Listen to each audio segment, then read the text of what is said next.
ಜಾತಿ ಜನಗಣತಿಯ ವಿಚಾರ ಈಗ ರಾಜ್ಯದಲ್ಲಿ ಜ್ವಾಲಾಗ್ನಿಯಾಗುವಂತಹ ಮುನ್ಸೂಚನೆ ಸಿಗ್ತಾ ಇದೆ. ಇವತ್ತಿನ ಕ್ಯಾಬಿನೆಟ್ ಮೀಟಿಂಗ್ನಲ್ಲಿ ಈ ವಿಚಾರಕ್ಕೆ ಸಂಬಂಧಪಟ್ಟಂತೆ ಏನೆಲ್ಲ ಬೆಳವಣಿಗೆಗಳಾಗುತ್ತೆ ಅನ್ನುವಂತಹ ಕುತೂಹಲ ಮುನ್ನೆಲೆಗೆ ಬರ್ತಾ ಇದೆ. ಜಾತಿ ಗಣತಿಯ ಜೇನುಗೂಡಿಗೆ ಕೈ ಹಾಕಲು ಸಿಎಂ ಸಿದ್ದರಾಮಯ್ಯನವರು ಮುಂದಾಗಿದ್ದಾರೆ. ಲಿಂಗಾಯತ ಪ್ರತ್ಯೇಕ ಧರ್ಮದ ವಿವಾದದಲ್ಲಿ ಕೈ ಸುಟ್ಕೊಂಡಿತ್ತು ಅಂದಿನ ಸರ್ಕಾರ 2018ರಲ್ಲಿ. ಈ ಬಾರಿ ಜಾತಿ ಜನಗಣತಿಯ ವಿಚಾರ ಪ್ರಬಲವಾಗಿ ಕೈ ಹಿಡಿಯುತ್ತೆ ಎನ್ನುವಂತಹ ನಂಬಿಕೆ ಲೆಕ್ಕಾಚಾರ ಸಿಎಂದು. ಅಹಿಂದ ಫ್ಯಾಕ್ಟರ್ ಲೆಕ್ಕಾಚಾರವಾದರೂ ಕೂಡ ಪ್ರಬಲ ಸಮುದಾಯದ ವಿಶ್ವಾಸವನ್ನು ಗಳಿಸಬೇಕಾದಂತಹ ಸವಾಲಿದೆ. ಸಂಪುಟ ತೀರ್ಮಾನವನ್ನೇ ಕೈಗೊಳ್ಳುತ್ತಾ ವರದಿಯನ್ನು ಲಕ್ಕೋಟೆ ತೆರೆಯಲು ಕೇವಲ ಸೀಮಿತವಾಗುತ್ತಾ ಅನ್ನೋದು ಈಗಿರುವಂತಹ ಪ್ರಶ್ನೆ. 2023ರ ಚುನಾವಣೆಯಲ್ಲಿ ಲಿಂಗಾಯತ ಮತ್ತು ಒಕ್ಕಲಿಗ ಸಮುದಾಯ ಸಾರಾಸಗಟಾಗಿ ಕಾಂಗ್ರೆಸ್ಗೆ ಸಪೋರ್ಟ್ ಮಾಡ್ತು.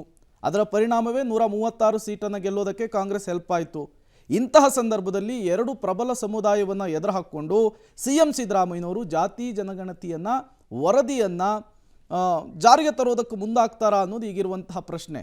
ಒಂದು ವೇಳೆ ಆ ರೀತಿಯ ಕೆಲಸಕ್ಕೆ ಕೈ ಹಾಕಿದ್ದೇ ಆದರೆ ಏನೆಲ್ಲ ಬೆಳವಣಿಗೆಗಳಾಗುತ್ತೆ ಅನ್ನೋದು ಸದ್ಯಕ್ಕಿರುವಂತಹ ಪ್ರಶ್ನೆ. ಮತ್ತಷ್ಟು ಡೀಟೇಲ್ಸನ್ನು ಕೊಡ್ತಾರೆ ನಮ್ಮ ಪ್ರತಿನಿಧಿ ಸುಕೇಶ್, ನೇರ ಸಂಪರ್ಕದಲ್ಲಿ ಜಾಯ್ನ್ ಆಗಿದ್ದಾರೆ.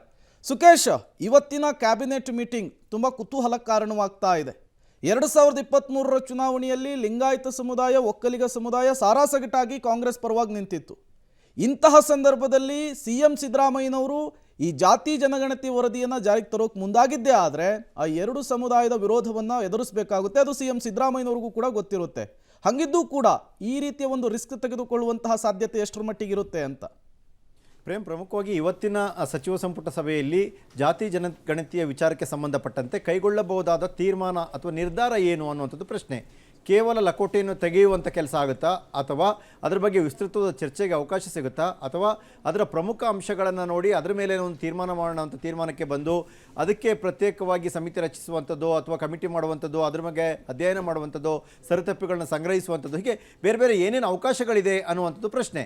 ಜೊತೆಗೆ ಜಾತಿ ಜನಗಣತಿಯ ವಿಚಾರದಲ್ಲಿ ಮೊದಲಿಂದಲೂ ಕೂಡ ರಾಜ್ಯದ ಎರಡು ಪ್ರಮುಖ ಸಮುದಾಯಗಳು ವಿರೋಧವನ್ನು ವ್ಯಕ್ತಪಡಿಸಿ, ಒಂದು ಲಿಂಗಾಯತ ಸಮುದಾಯ ಮತ್ತೊಂದು ಒಕ್ಕಲಿಗರ ಸಮುದಾಯ. ಆ ಎರಡೂ ಸಮುದಾಯಗಳ ವಿಚಾರದಲ್ಲಿ ನಾಯಕರುಗಳು ಕೂಡ ಸಮುದಾಯದ ತೀರ್ಮಾನಕ್ಕೆ ಬದ್ಧವಾದ ರೀತಿಯಲ್ಲಿ ಸಭೆಗಳಲ್ಲಿ ಭಾಗವಹಿಸಿದಂಥದ್ದು ಸಚಿವರುಗಳಿರ್ಬೋದು, ಶಾಸಕರುಗಳಿರ್ಬೋದು ನಡೆದುಕೊಂಡು ಬಂದಿತ್ತು.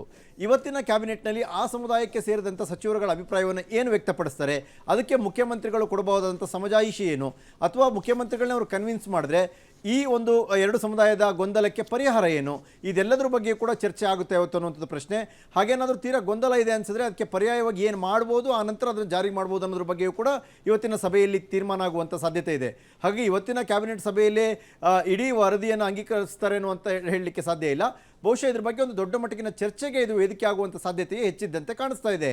ಪ್ರೇಮ್, ಓಕೆ, ಹಾಗೆ ಸಂಪರ್ಕದಲ್ಲಿರಿ ಸುಕೇಶ್, ಮತ್ತಷ್ಟು ಡೀಟೇಲ್ಸ್ ಪಡಿತಾ ಹೋಗ್ತೀವಿ.